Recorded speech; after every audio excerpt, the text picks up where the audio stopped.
All right, we're getting pretty close to the end of the introduction.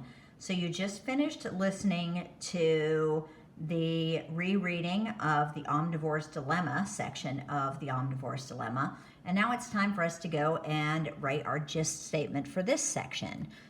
So let's see what we have to start with. The prompt, what was the Omnivore's Dilemma section mostly about? So that's how we know we're going to be writing a gist statement. What do we have in the box to work with?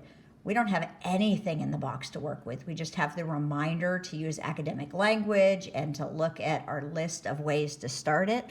So let's go up to the very first one and remember what it was we were supposed to have. We need to have a rephrasing of the question. We need to introduce the text, and we need to use one of the statements that introduces what the author is saying. So let's go down to this prompt. All right. So what do we have to work with? Well, we've got nothing to work with so far. So let's go ahead and get ready to get this started. For right now, I'm going to skip this section and just get this part started. So you can go ahead and do this with me. We know that we do need to rephrase the question. So let's look at how did we do this before? In the section, okay, because this is what we're talking about. I took the word section right from here. What was the section we're talking about? The Omnivore's Dilemma. And I put it in quotation marks because that is the title of a shorter section. We italicize longer things like textbooks and novels, but we put in quotation marks things that are shorter. So in the section, the Omnivore's Dilemma, and then I know that the novel is also called this, but for me to say in the section, the Omnivore's Dilemma, in the novel, the Omnivore's Dilemma, sounds really bad. It's really rough. So I'm thinking because they have the same name, that's exactly what I'm going to write. In the novel with the same name. Now we're ready. We've got the rephrasing of the question.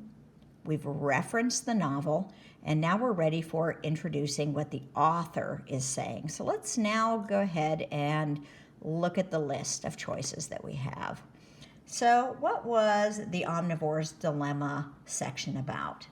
Well, I'm remembering that it was about the fact that we have this modern dilemma where we as omnivores can eat really anything we want, but we don't really know what's good for us. We have a hard time choosing what's good for us. There's so many options in the grocery store that we really have this problem, this dilemma of not knowing what to eat. So let's look at this list and see if any of these jump out to us as something that we might use to introduce what Poland is paraphrasing, or what he said, not what Poland is paraphrasing, what we're going to paraphrase from Poland's statements. So Poland acknowledges that. Well, he definitely acknowledges that we are omnivores, and he may argue that we have a modern problem, a modern dilemma. That one sounds pretty good. He may insist that we have a modern dilemma.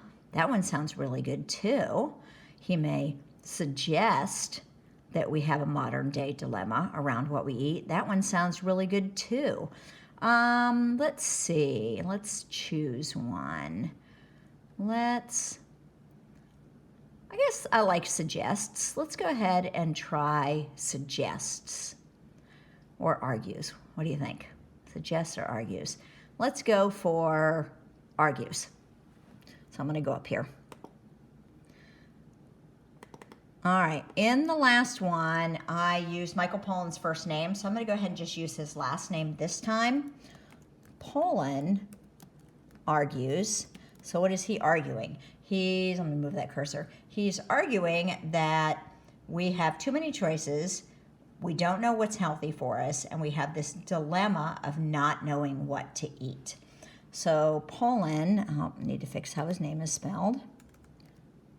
Pullen argues that as omnivores, we can eat anything, but we have the modern problem of too many choices. Okay, he goes on to say that there are too many unhealthy things out there for us to choose from.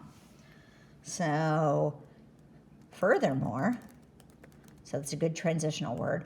Furthermore, he states that we don't know what foods are good for us, and this creates our omnivore's dilemma. Okay, let's see if this makes sense. And then I do need to remember to indent the beginning of my response. So 1, 2, 3, 4, 5.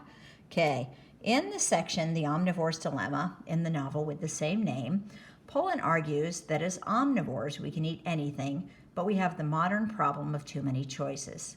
Furthermore, he states that we don't know what foods are good for us, and this creates our omnivore's dilemma. I'm wondering if we should include that there are too many bad for us foods out there too, because he does state that there's a lot of choices in the supermarket, but they're not necessarily good for us.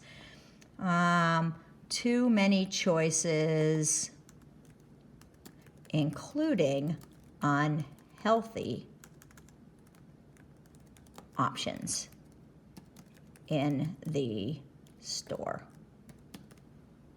Furthermore, he states that we don't know what foods are good for us, and this creates our omnivore's dilemma. That we don't naturally, because remember he said we don't have this instinct for it, we don't naturally know what foods are good for us, and this creates our omnivore's dilemma. Okay, I'm feeling pretty happy about that one. That one gives a good summary of that big chunk of text that he uses to come close to the end of the opening introduction to the novel. So I'm going to go ahead and stop this video. You go ahead and pause it and copy this one down. And the very next one, you're going to write on your own.